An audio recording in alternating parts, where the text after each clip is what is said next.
secret. It isn't really a secret.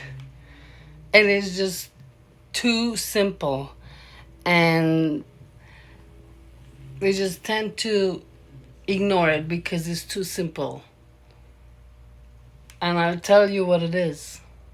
There's only one thing that you need to focus on.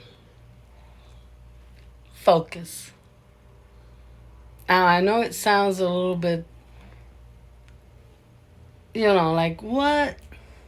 But listen to what I'm saying. Focus is the only thing you need to work on, which means what are you focusing on? You need to find that.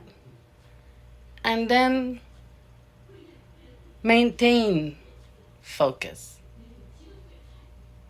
So, number one, initiate focus.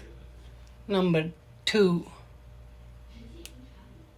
what's number two?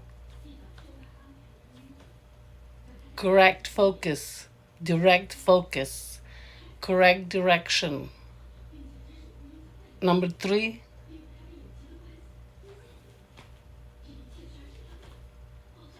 maintain, hold, hold.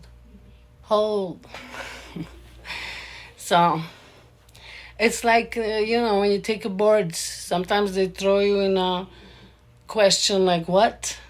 Are they trying to insult my intelligence?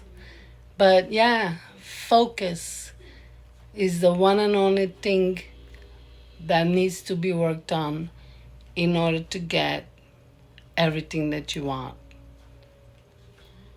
Try that.